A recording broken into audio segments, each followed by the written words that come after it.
बारिश का मौसम वैसे ही बहुत मन भावन होता है और उसमें भी पहली बारिश की तो बात ही कुछ और है। दुर्गापुर गांव में भी इस साल पहली बारिश शुरू हुई थी आज। वैसे तो हर साल मौसम की पहली बारिश सबके मन को आनंद से भर देने वाली होती है। वो मिट्टी की सौंधी सौंधी खुशबू मन को एकदम तरोताजा कर देती है। डूंगरपुर गांव में भी इस साल की पहली बारिश हुई थी आज। वैसे तो हर साल मौसम की पहली बारिश सबके मन को आनंद से भर देने वाली होती है। वो मिट्टी की सौंधी सौंधी खुशबू मन को एकदम तरोताजा कर देती है। पर इस साल की पहली बारिश डूंगरपुर में दहशत लेकर आई थी। डूंगरपुर में रहने वाले मोहन के खेत में एक बहुत पुराना पीपल का पेड़ था। न जाने क्यों पर उस पेड़ के इर्द गिर्द खून की बारिश हुई थी। पूरा दिन गांव में यही चर्चा का विषय रहा कि ऐसा कैसे हो सकता है, खून की बारिश, और वो भी सिर्फ एक जगह।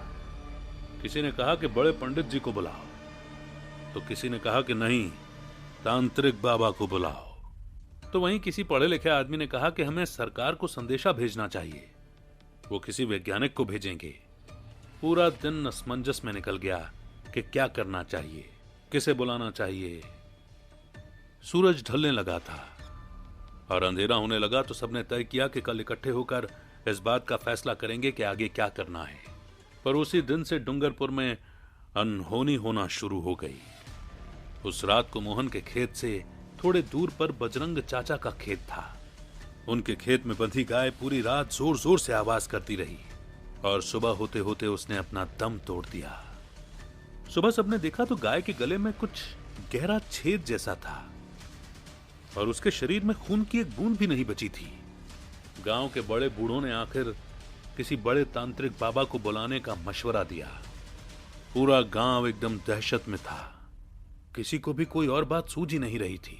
मनसुख चाचा एक बहुत बड़े तांत्रिक को जानते थे, जो आमतौर पर किसी के बुलाने से कहीं नहीं जाता था, बस अपनी साधना में ही लीन रहता था। पर चूंकि मनसुख चाचा उनके परम मित्र हुआ करते थे किसी जमाने में, तो वो उनके लिए कुछ भी कर सकते थे। तांत्रिक बाबा ने कुछ सामान की लिस्ट लिखवा दी और कहा कि वो एक खास चीज को लेकर आएंगे। वैसे भी 3 दिन के बाद पूनम की रात है, तो वही दिन विधि के लिए सबसे ठीक रहेगा। दूसरे दिन शाम से ही पूरे गांव में सन्नाटा छा गया था।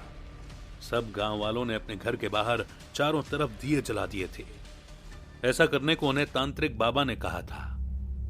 सब भगवान से प्रार्थना करते करते डरे सहमे से सोने की कोशिश कर रहे थे। पर एक घर ऐसा था जहां किसी ने दिया नहीं जलाया था। वो घर किशन का था। उसकी पत्नी अभी 15-20 दिन पहले ही मर गई थी।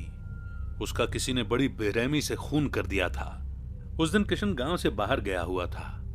रात को वापस आने पर उसे पता चला कि उसकी पत्नी की लाश गांव के बाहर लगे पीपल के पेड़ पर लटक रही है।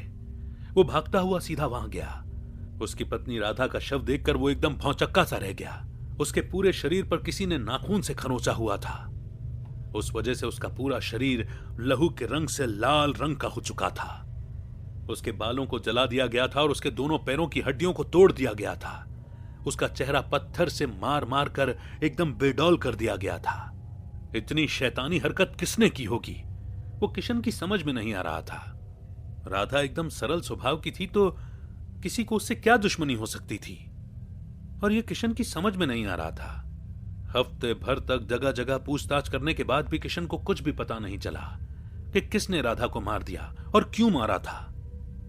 आखिर वो थक हार कर बैठ गया। वो पूरा मायूस हो चुका था। किशन राधा से बहुत प्यार करता था। वो राधा को नहीं बचा पाया, इस बात का उसे बहुत गहरा सदमा लगा था। वो एकदम चुपचाप सा हो गया था।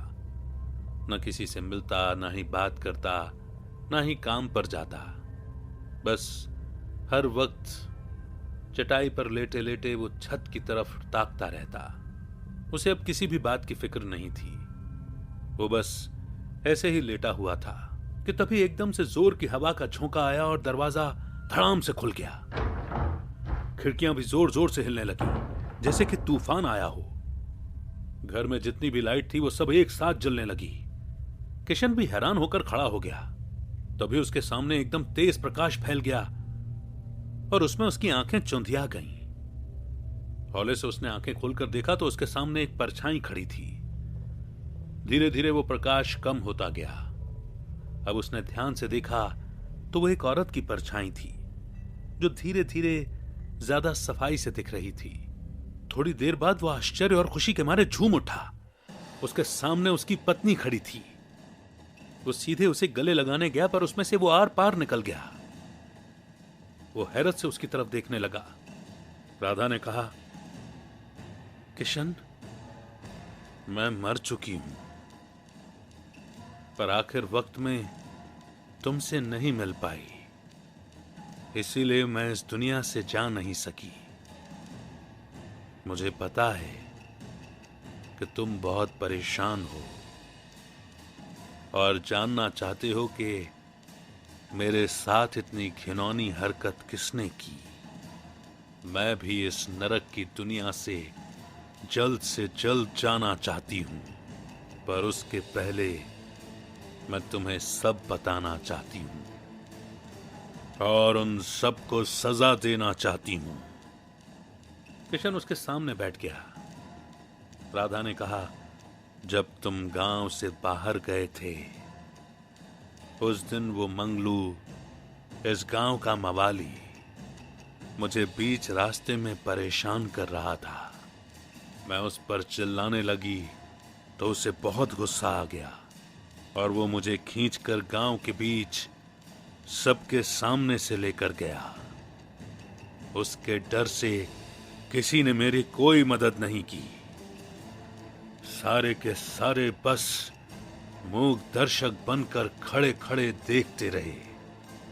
वो मुझे गांव की सीमा तक घसीटते हुए लेकर के गया और उसने मुझे बहुत मारा।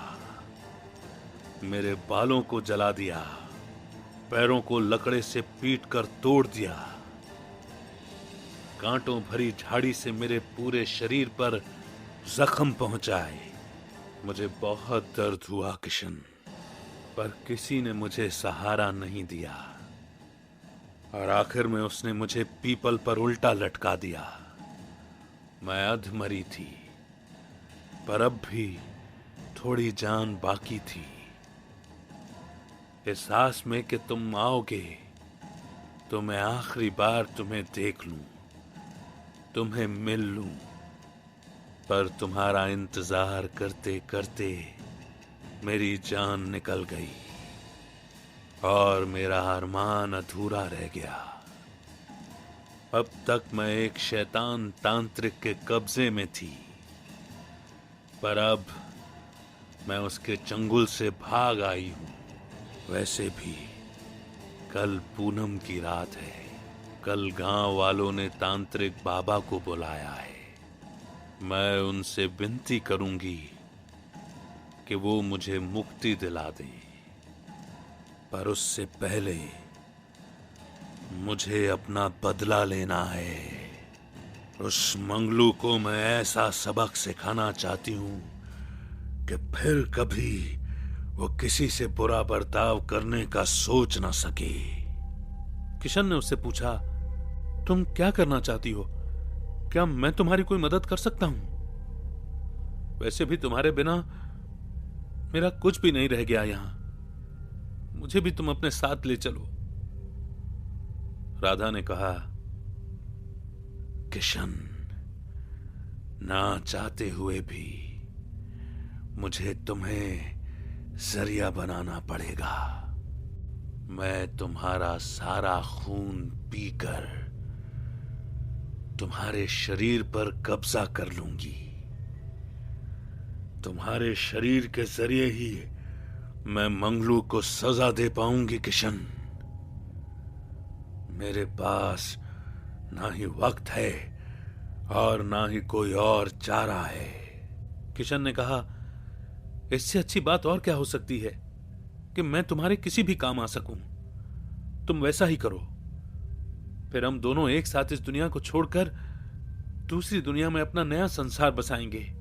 फिर किशन का सारा खून पीकर उसके शरीर में प्रवेश करके राधा सीधा मंगलू के घर गई। वो बड़े आराम से अपने पैर फैलाकर सो रहा था। वहां पहुंचकर मंगलू पर राधा ने जोर से खून की उल्टी कर दी। मंगलू हड़बड़ाकर जाग गया। अपने आप को खून से लथपथ देखकर उसका दिल बैठ गया। तभी उसके सामने किशन खड़ा हो गया, पर वो हवा में उड़ रहा था और उसका पूरा शरीर सफेद पड़ चुका था, यहां तक कि उसकी आंखें भी पूरी सफेद हो चुकी थीं। उसके बालों से जलने की बदबू आ रही थी। उसकी आंखों में गुस्से के भाव उमड़ रहे थे। मंगलू पहले तो कुछ भी बोल ही नहीं पाया।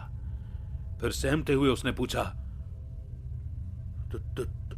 तुम ऐसे कैसे हो गए और ऐसे हवा में कैसे खड़े हो किशन? तभी किशन भयानक हंसी हंसा और उसके अंदर से राधा बोली, मंगलू, तूने मेरे साथ बहुत बुरा बर्ताव किया है। मैं तुम्हें छोड़ूंगी नहीं। तूने मुझे पीपल के पेड़ पर अधमरा छोड़ दिया था। मैं भी तुझे पीपल पे ही लटकाऊंगी। इतना कहा ही था कि मंगलू को उसने गिरेबान से पकड़ा और उसे अपने साथ उठा के सीधा पीपल के पेड़ पर फेंक दिया। मंगलू गिरते हुए नीचे आया। तब तक उसके शरीर पर काफी छाले पड़ चुके थे। उसकी दर्दनाक चीख सुनकर सब इकट्ठा हो गए। वो वही पेड़ था जिस पर खून की बारिश हुई थी।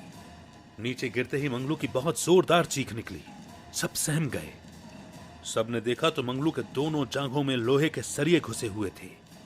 तभी हवा में उड़ता हुआ किशन का शरीर आया और मंगलू के चेहरे पर तेजाब फेंका।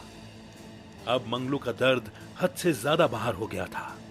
वो बेहोश हो गया। उसका चेहरा बदसूरत हो गया था और पैर नाकाम हो चुके थे। मंगलू को अस्पताल ले जाया गया। दूसरे दिन तांत्रिक बाबा आए और किशन का शरीर खुद ब खुद उनके सामने आ गया। राधा ने उनसे उन दोनों की मुक्ति दिलाने की विनती की, जो उन्हें मिल गई। मंगलू ठीक तो हो गया, पर पूरी जिंदगी अपाहिज और बदसूरत बनकर रह गया।